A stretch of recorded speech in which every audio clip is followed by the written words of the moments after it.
कि चोरी की सरकार चला रहे हैं, फर्जीवाड़े की सरकार चला रहे हैं। मुझे तो लग रहा है मोदी जी बनारस भी हारे थे, इलेक्शन कमीशन ने जिताया है। भारतीय लोकतंत्र का कचूंबर निकल रहा है, लोकतंत्र की हत्या हो रही है।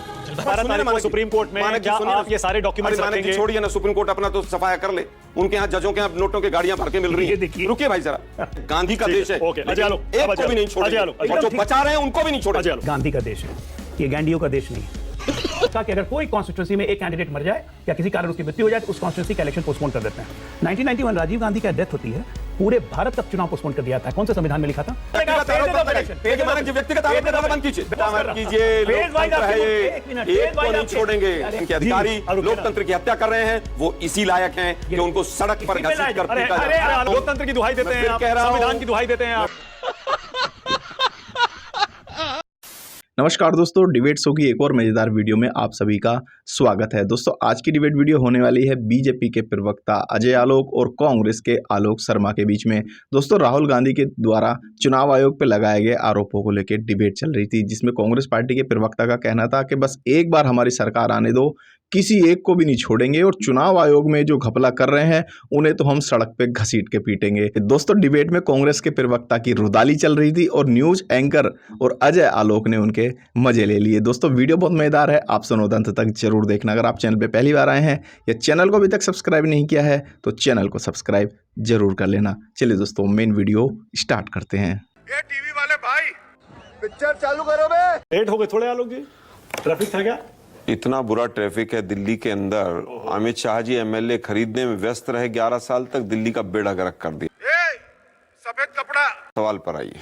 जीते हुए एमएलए खरीदे हुए नहीं है, ये कल्चर आपका है। अच्छा इस पर फिर पास रखिए, इस पर फिर एमएलए खरीद के ही सरकारें बनाई, दिल्ली का बेड़ा गर्क कर अरे तो खाली बिकने वाले लोग अपने पास रखोगे क्या करेंगे? बिकेगा ही ना बाजार में। इस पर फिर किसी मतलब सारा माल आप रखे हुए बिकने वाला। इसका मतलब आपने मान लिया कि एमएलए सारा आप बोल रहे कि एमएलए खरीदे, सारा माल बिकने वाला। सिस्टम पार देंगे। राहुल गांधी ने ये जो आरोप लगाए वोट चोरी के, अजय आलोक बीजेपी सब यही कह रहे हैं कि भैया यही तो चुनाव आयोग कह रहा है भाई। हाँ डुप्लीकेट एंट्रीज हैं, फेक एड्रेसेस या गलत एड्रेसेस हैं, एक एक घर पर कई कई वोटर रजिस्टर्ड हैं, इसीलिए तो एसआईआर कर रहे हैं हम। राहुल गांधी ने एसआईआर की बात को सही कर दिया आलोक जी।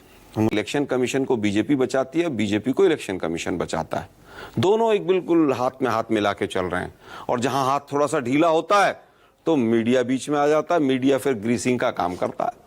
90 से 95% मीडिया उसी तरह के सवाल विपक्ष से पूछता है मानक जी, जिस तरह के बीजेपी पूछती है। दुर्भाग्य यह है कि चोरी की सरकार चला रहे हैं, फर्जीवाड़े की सरकार चला रहे हैं। मुझे तो लग रहा है मोदी जी बनारस भी हारे थे, इलेक्शन कमीशन ने जिताया है। वो जो महादेवपुरा की सीट है वो कह रहे हैं हम तो हमेशा से वो जीतते आए हैं, और फैक्ट ये है कि उसमें बीजेपी को 65% 55% वोट मिलता है आलोक जी विधानसभा में। वो इसी तरह से तो मिलता, वही तो पकड़ा गया, वही तो चोरी पकड़ी गई है। कोई सेंस है इस बात की?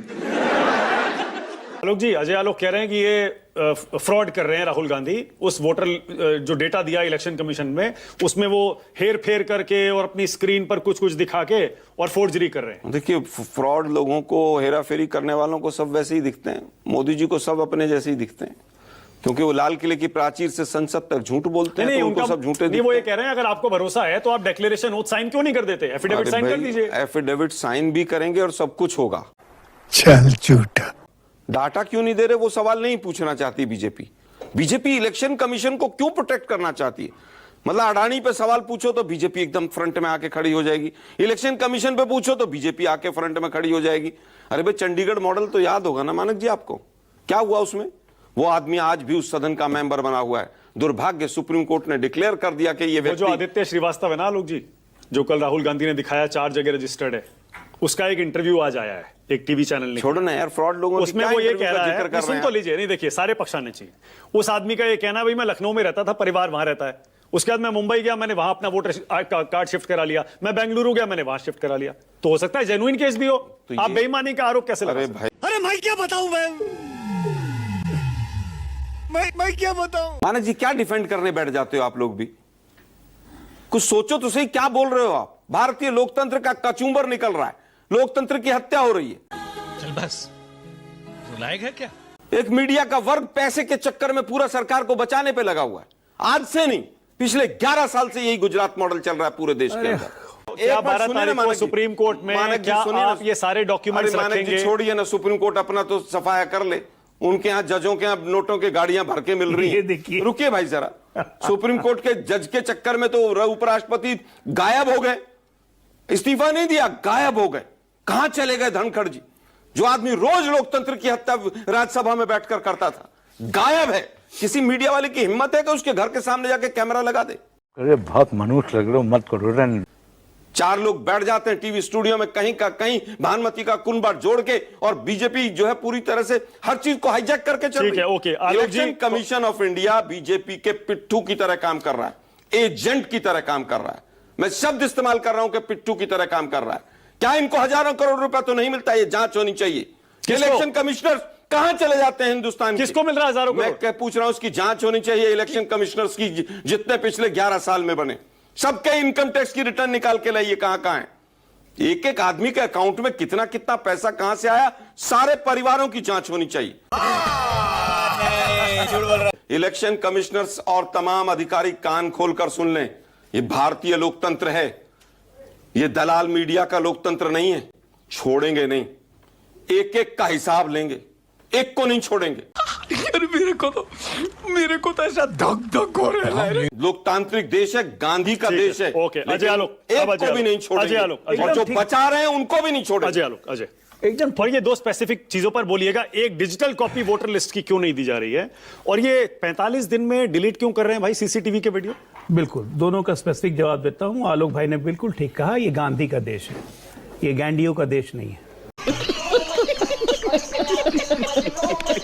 और गांधी का देश गांधी के संविधान से ही चलेगा, आपके हिसाब से, परिवार के हिसाब से नहीं चलेगा।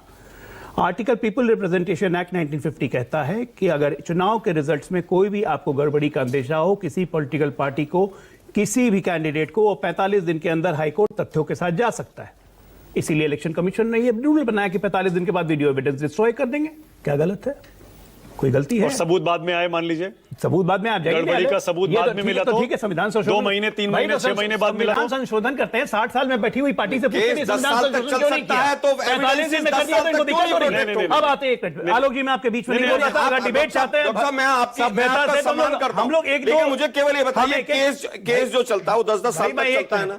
एविडेंस आप 45 दिन के अंदर दे सकते हैं। मैं फिर आप कह रहा केस हूं। चलने दीजिए ना 10 साल। अरे भाई, सुनिए नहीं ना, चल रहे। जवाब सुनिए आलोक भाई, क्या इतना हड़बड़ी है? बेचैनी नहीं है राहुल गांधी की तरह। आप तो संयम आदमी हैं। सुनिए, चुनाव आयोग क्या करता है? चुनाव आयोग की निष्पक्षता की बात कर रहे हैं। 1991 ले चलते हैं, यार इतिहास में मत जाओ नहीं ना। जाएंगे इतिहास जो- में। जो चुनाव चीजें आयोग इन्होंने सामने बनाया उसमें था, बात करो ना। तो इतिहास में जाना ये पड़ेगा। RSS और 1991 में इतिहास में कोई जीतना चाहती है बीजेपी बस। नहीं थी उस वक्त। उस टाइम पे क्या हुआ था रे? एक क्या राज्य बहस हमारी कर ली सत्ता हमने नहीं भाई। थी, माना गुप्ता। उसके बाद 4-4 सरकारें आ गई हमारी। आलोक भाई, अगर हिम्मत है तो सुनिए। हमारी 4-4 सरकारें आ गई। आलोक ये जी, गलत बात ऐसे है नहीं ना। चलेगा। अब आप कहो जो उस समय डिस्कशन करो जब इलेक्शन कमीशन था ही नहीं। आलोक जी, आलोक जी, वर्तमान में डिस्कशन नहीं चाहती है मैं सरकार। आपको एक बार भी नहीं टोका। चुनाव आयोग कैसा था? क्योंकि आप ही ने बनाया चुनाव आयोग। कहते हैं ना कि भारत का निर्माण हमने किया, चुनाव आयोग आपने बनाया। नियम था चुनाव आयोग का कि अगर कोई कॉन्स्टिट्यूंसी में एक कैंडिडेट मर जाए या किसी कारण उसकी मृत्यु हो जाए तो उस कॉन्स्टिट्यूंसी का इलेक्शन पोस्टपोन कर देते हैं।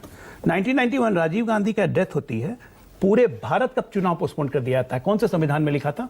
शाबाश बेटा, बहुत बढ़िया। फर्जीवाड़ा पकड़ा गया, चोरी पकड़ी गई, बौखलाई हुई है बीजेपी। केंद्रीय मंत्री, राज्यपाल बना के किसने सुशोभित किया चुनाव आयोग के? ये मुझे बोलने अरे की भाई, जरूरत छोड़ नहीं दो है। यार, हजारों वो करोड़ कौन ये कह रहे सा हैं इलेक्शन जज कमीशन था? के अकाउंट में कौन सा जज था जो महिला ने आरोप लगाए थे? वो जज कहाँ है आज? राज्यसभा को जज, अरे जज बनाने का कहाँ है रिकॉर्ड वो? आपके नाम पर है। वो महिला कहाँ है आज? क्यों बीच में बोल रहे हैं? मैं आपके आलोक जी, जवाब सुना दे उस महिला आलोक जी, आलोक जी, उस महिला का भी कोई आलोक जी, धनकर से वास्ता था। राहुल गांधी कितने बड़े अज्ञानी हैं।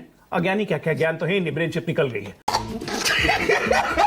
देखिए यार, ये इन्होंने कहा व्यक्तिगत आरोप phases मत of लगाइए। election, देखिए phases मानक of जी, व्यक्तिगत आरोप phases of लगाना बंद कीजिए। व्यक्तिगत आरोप आप LOP नहीं। के ऊपर कहना तो LOP, जब उसके अंदर मोदी दिमाग जी, नहीं। मोदी जी चौथी वो- पहले, वो व्यक्तिगत नहीं है। अरे राहुल बिल्कुल, गांधी को ज्ञान मैं ब्रेन उसका- का चिप मैं निकल गया, वो उसका भी व्यक्तिगत सपोर्ट नहीं करता हूं। पर्सनल नहीं है। बीजेपी वाले पागल हुए हैं इलेक्शन कमीशन को बचाने के पागल लिए। आप, आपकी मूर्खता को चिंता एक्सपोज कर मत रहा कीजिए, फेज वाइज लोकतंत्र आपकी है ये। एक मिनट, एक फेज को वाइज नहीं आपके- छोड़ेंगे। अरे आपको नहीं छोड़ेंगे। एक को जेल भेजेंगे जिन्होंने ये लोकतंत्र लठैत की वाली हत्या भाषा की है। है। ये देखिए, ध्यान रखिएगा। इनकी एक और नेता है भाविका कपूर, वो ट्वीट करती हैं, मेरा खून खोल रहा है राहुल गांधी को देखने के बाद कैसे उन्होंने इलेक्शन कमीशन को एक्सपोज किया। ये कोई दूसरा देश होता तो जनता आग लगा देती इलेक्शन कमीशन के ऑफिस को और इलेक्शन कमिश्नर को रोड पे खींच के मारती, जैसे ये कह रहे हैं। ये क्या यार अराजकता फैलाने की कोशिश की है? आशुतोष, अभी इन्होंने सुप्रीम कोर्ट के बारे में बोला, एक मिनट, माने अराजकता फैलाने वाले सत्ता में अराजकता नहीं फैलेगी। सुप्रीम कोर्ट के बारे में ऐसी कमेंट दी, अभी ये चुनाव आयोग के बारे में ये कमेंट्री है, जब कॉन्स्टिट्यूशनल बॉडीज को सड़क मैंने पर घसीट कर कहा- मारोगे और आग लगाओगे, नहीं, और ये लोकतंत्र की बात करता है, चिल्लाता है, हो गई ये मैंने लोकतंत्र। किसी को घसीट कर मारने की बात नहीं आशुतोष को नहीं कहा मैंने। जी। कमिश्नर या इलेक्शन कमीशन के अधिकारी अब रुकिए ना। लोकतंत्र की हत्या कर रहे हैं, वो इसी लायक हैं कि उनको सड़क पर इसी पे घसीट लायक- कर अरे, पीटा अरे, जा रहा है। आलोक जी, ऐसे- जाने लायक है। जो ऐसा आलोक जी कर कमाल रहे कर रहे हैं हैं, आप। मैं आलोक कह रहा जी हूं, कमाल कर रहे हैं। मैं- कैसी मैं- बात है, कैसी मैं- बात कर रहे हैं मानक जी मैं फिर कह रहा हूँ, मानक जी मैं फिर कह रहा हूँ, आपको लोक के बारे में अरे, कमेंट, चुनाव आयोग के बारे में कमेंट, भाई मैंने कहा ये भारत के लोकतंत्र मैं का फिर अपमान कर रहे हैं, इनको अपनी- लोकतंत्र भरोसा नहीं मैं है। अपनी अच्छा, बात ये को फिर इमरजेंसी रिपीट का बहुत करता ध्यान हूं हो गया, कि इलेक्शन कमीशन के जो अधिकारी अरे रुकिए। लोकतंत्र की हत्या करते हुए प्रूव होते हैं, सड़कों पर पिटाई होनी चाहिए। आए आलोक जी, ऐसी भाषा का इस्तेमाल मत करिए, कमाल है। आप मैं फिर लोकतंत्र कह रहा हूं- लोकतंत्र की दुहाई देते मैं हैं, फिर आप कह रहा हूं- संविधान की दुहाई देते हैं। कहां जाएं फिर हम? इस देश का आम नागरिक आज धोखा महसूस कर रहा है। आनंद लीजिए, टेंशन मत रखिए ऐसी चीजों का।